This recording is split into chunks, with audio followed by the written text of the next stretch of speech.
All right, part two. So we looked at, 2 years of consecutive data, and we basically established that, you know, about $15 would be like the high market average for GameStop. Okay? Like, if they shorted the stock, which is what we're trying to figure out, how much did they short the stock by, right? If they shorted the stock in the last 2 years by $15, right, they would have been giving it away for free. Straight up. All right, so we know that that's got to be a maximum value. So we're going to use that for our figure here. We're going to say $15, 3 million shares, $15 a share. That's a $45 million bet. Okay? Really think about that, guys. When we're talking about they lost money, they're saying they lost billions of dollars. How do you lose billions of dollars on a $45 million bet? It's not an individual bet, right? That's a collective bet. It's a collective bet by the hedge funds, by the major investors, okay? And if you said to me a year and a half ago that GameStop was worth $45 million, I would say that's probably a pretty accurate estimation of the value, right? GameStop fucking sucks. All right, all you guys think trying to back up GameStop, look, you're in it for the money. That's respectable. Don't back up GameStop. You fucking hate GameStop. They give you $2 for a $60 game, all right? They charge you full price when you buy shit. Like, what the fuck? All right? You hate GameStop. We hate GameStop. Get over it. Don't quit lying to yourself. Okay? You made this decision based off of some shit you heard online, and it worked out in your favor. Fucking great. All right? But it's a $45 million bet that was made by the entire market against you. All right? When $45 million isn't shit. They've got, and again, this is $45 million in collateral, not cash. They didn't have to put up anything. They just had to prove that they have the money. They didn't have to put it in a bank account like me and you have to do. Right? You honestly think that $45 million means shit to them? I mean, they wipe their ass with $45 million worth of fucking toilet paper every year. They don't give a shit. Right? It's a super safe, super cheap bet. The other half of the lie is exactly what I said earlier, and that these motherfuckers on Wall Street absolutely will not tell you. It's in like one report I think I saw. It's like they will not tell you that the first thing they did once the stock rose above their margins for their short sale, the first thing they did was start buying stock. That's how they level out the debt field for themselves. Okay?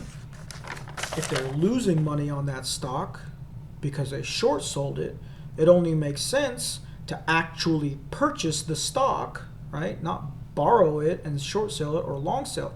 You buy the stock, you make the money off of the rise, you sell at a high, now you pay out your short sellers, you keep the change.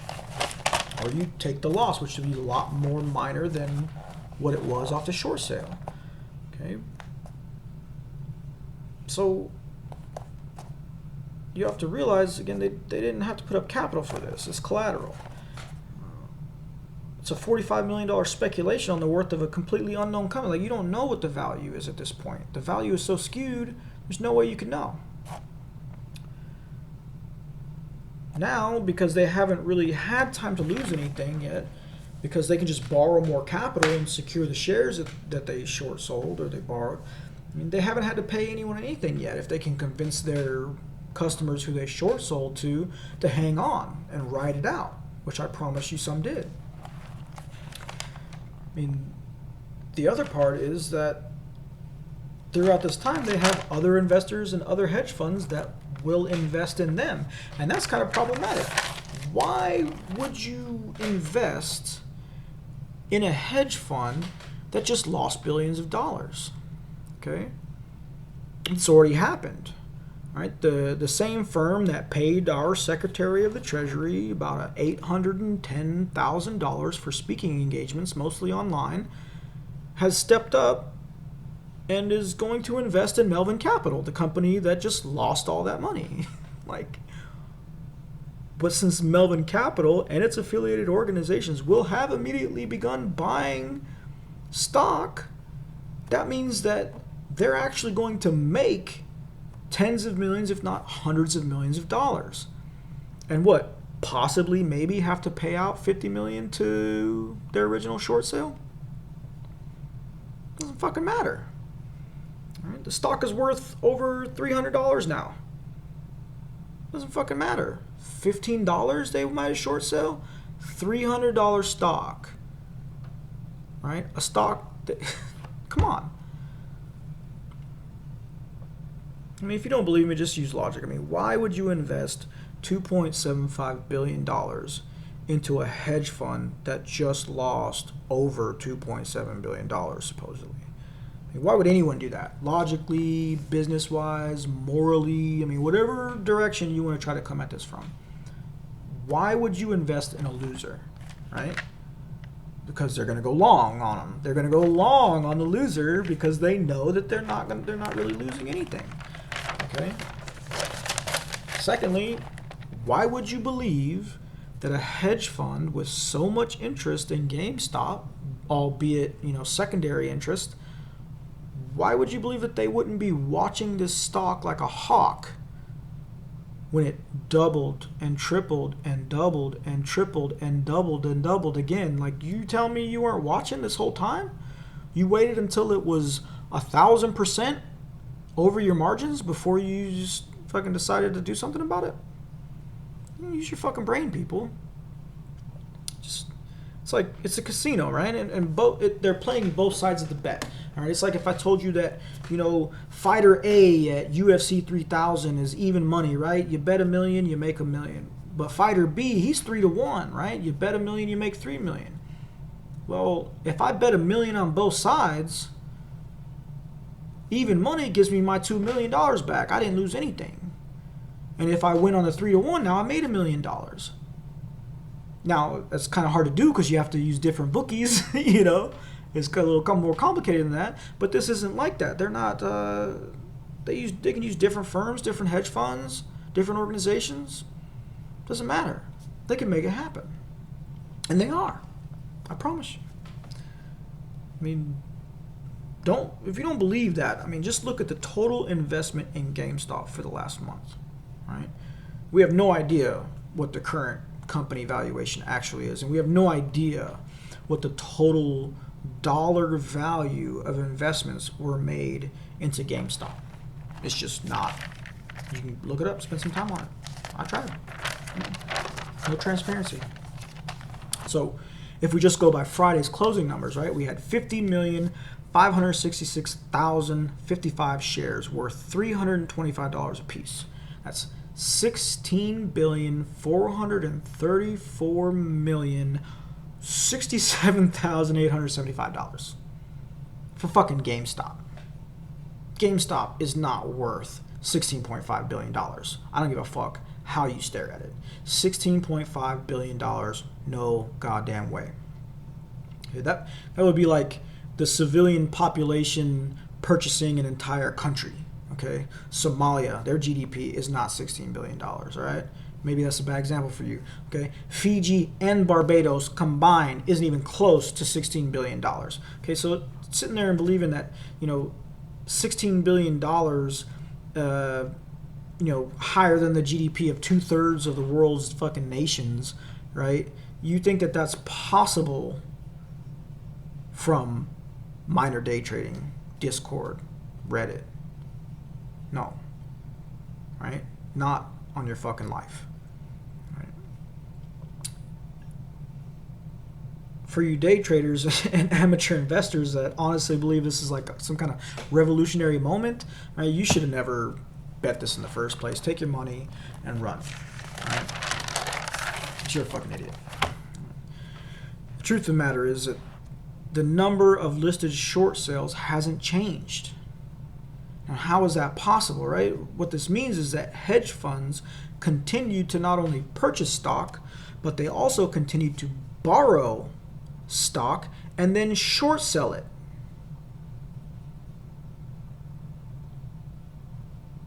Now, to you and me, right, who's not financially savvy, who doesn't have experience in the market, you're going to be like, well, why would you short sell a stock that you just took a billions of something dollar loss on from short selling? How could that possibly make sense? But it actually makes perfect sense. It's a setup, okay? There's a reason why these hedge funds are correct, 99% of the time with their investments. All right, they're fucking smarter than you, and they're richer than you, and they own more politicians than you, and they have way more patience. All they have to do is wait. I mean, first, the people who invested money they never should have invested, they're going to sell. Right? So price will go up. Take the money and run. Right? Then, the people who made more money than they thought they were going to make, they're going to sell. Right? Oh shit, I made a bunch of money. You better hurry up. They're skeptics, right? I don't know. Price is going to go up. Then the pussies are going to sell, right? The people who just fucking, oh, I don't know, it's too stressful. Oh, sell. Price goes up.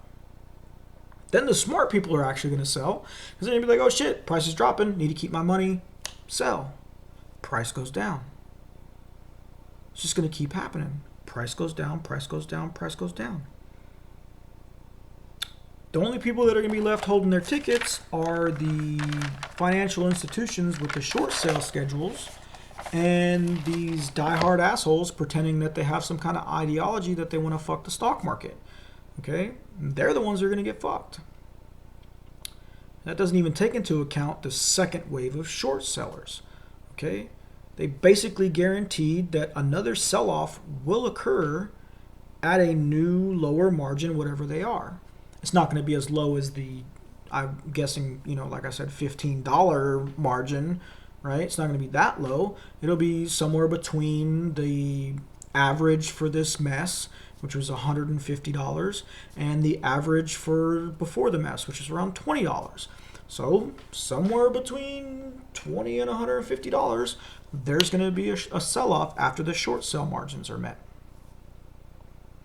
That's going to push the price down. More people are going to sell. Everybody's going to get out. Then you're going to get down to the point where you're going to be back to the original margins, $20 or less, $15 or less, $10 or less, and then those original short sale orders can be met. And the ones that they convinced to stay in it, which I promise you, they convinced a lot of people holding those original short sale tickets to stay in it.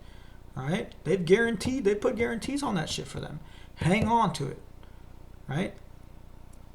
They'll make that last short sale, and GameStop will be fucked. Other thing we have to look at is like what they're doing with this, psychological warfare. Right? Why put Elizabeth Warren's face out there? Right? Why would a woman who ran for president based off of a campaign of social justice and fuck the wealthy and all that stuff, why would she come out and try to demand investigations against not the market, not the hedge funds, but she wants investigations into Reddit and Discord over insider trading implications? It's very easy to know why. You don't have to guess, right? She would be the liberal forefront, the front runner, right? You put a liberal face. What you want to do is you want to dissuade liberal buyers. So you get somebody like Elizabeth Warren to come out publicly against this, and that will dissuade the liberal side of the house, the poor people on the liberal side of the house that supposedly she represents. You will convince them not to buy. And the same thing on the other side when fucking Wolf of Wall Street popped up. Why? Why would you have the, leading criminal, the leading fucking criminal for the stock market ever? He didn't just fuck the stock market, okay? He fucked the people. He fucked everybody, okay? But they got him coming on the news, coming out sort of as like a champion of the people as well. All right? He's sitting there admitting, oh yeah, I used to do shady shit. You're a fucking criminal, bro. All right? You made billions of dollars fucking everybody, all right? People don't change. All right? So why have somebody like that on there? And again, that's pretty easy to explain too. Okay? He represents the more conservative angle. Who are the people that were more likely to invest during this situation? Middle-aged, white conservatives, right? We could talk about there's a million ways we can dissect that, but just statistically speaking, I would wager my left testicle that the majority of the new investors, especially through Reddit or Discord, would be middle-aged white males or younger white males. So having someone like Mr. Belfort come on, who's been glorified by Hollywood, right? who has that kind of a fuck Wall Street vibe come out and tell you, well, you know, guys, you did a great job, but, you know, you probably got to sell those things, you know? What's that going to do? A lot of those people who identify with him, they're going to do that. They're going to sell their stock, right? So you have the liberal and conservative side of the house feeding you the same message in a different way. Sell your shares. You sell your shares. They don't say that if you sell your shares, you'll be saving the hedge funds, but that's exactly what you'll be doing. You'll be making the hedge funds billions of dollars if you sell your shares. The problem is you still are going to have to sell them at some point. What do they say in the movie Wolf of Wall Street, right? It's Fugazi, man. It's Fugazi. Fugazi. Whatever. So, thank you for staying with me. You know, what did we learn tonight? I hope you learned a lot. But let's make our little market predictions so that you can kind of decide what you're going to do on Monday morning, okay? And here it is, whether you like it or not, all right? Monday morning is not going to open in favor of GameStop, all right? And if it does so happen to do so, the week is not going to turn out in your favor if you're planning on holding on to these stocks. The only thing that we absolutely know for sure, and this goes for other similarly short-sold companies, right? The only thing we absolutely know for sure is that the hedge funds have doubled down. And a lot of individuals have doubled down too on the other side, the fuck Wall Street guys, right? There's a lot of them who's like, oh, you know what, fuck it, I bought more. Price went up, I bought more. Price went up, I bought more. Good for you, okay? But you doubling down and Wall Street doubling down is two different things, my man. Two way different things. Okay? When they double down, they buy more stock. They don't just buy more stock, they borrow more stock. They set more short sales. They get investments, $2.75 billion. They get government officials to help them locking out investors. They get their brokerage firms and companies to limit trades and sales. Okay? A lot more effective than you buying a couple more shares. Okay? I mean, when they sell it, you know, it's going to push the stock below the margin of their new short sales, and that combined with those individual investors selling off to cash in, it's going to force us down. It's going to drive that price down to the original levels. And again, their major goal is they want to get back to that first short sale margin. That's, I promise you 100%. Every move they're making now is to get that price back down to those original short sale numbers so that all the people they convinced to hold on to those shares through this mess will cash out and reinvest. Okay.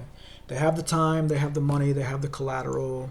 They can wait out this microsystem, and most of you cannot wait out this microsystem if you want to keep your money, or in fact, if you want to make any money off this. I want you to remember this is a show. All right, you haven't crippled them. You haven't even scratched their armor.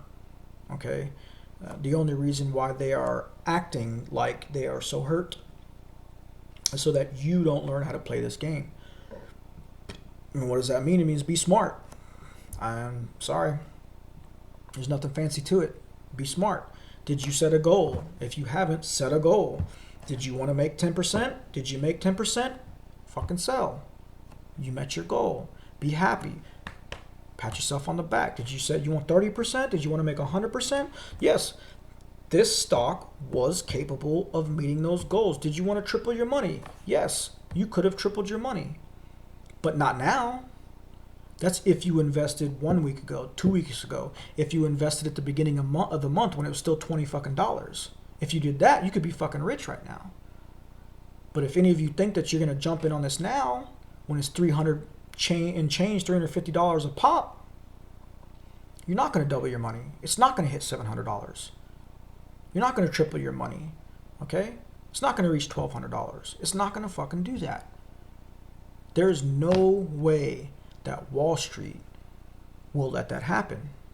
Period. Any of these goals could have been achieved if you invested at the right time. And right now, that's not that time. So if you didn't set a goal, or if you set a goal and you met that goal, mission accomplished. If that isn't good enough for you, then you just aren't thinking clearly. Okay? If you're using your emotions and not your brain to make this decision, then I mean, that shit doesn't work. Right? Your enemy is using math, and they're not using norepinephrine and adrenaline to make their decisions for them. Okay? They're using educations and experience. They're not using some kind of skewed market perception that was fed to them in some online forum. Period. If you are in this to fuck Wall Street, okay, you never should have bet in the first place. If you won, congratulations. Like I said, mission complete. My recommendation is for all of you to watch this video and then watch it again. All right? I would never wish that on anybody, okay? I would never wish anybody to listen to me for a fucking hour, okay? But this is important. If you got money in this, watch these videos, part 1 and part 2, and watch them again. Take a break, go take a fucking bath or a shower, drink a beer or something, and sit down and watch them again. And really soak up what I'm putting out here, okay? Once you've done that, you know, really just have a heart-to-heart with yourself. Like I said, if you're in this to make money, job well done. All right. I want to thank you guys for walking the edge with me. I hope that you guys took something out of this. I'm Jason Gabriel. Good night.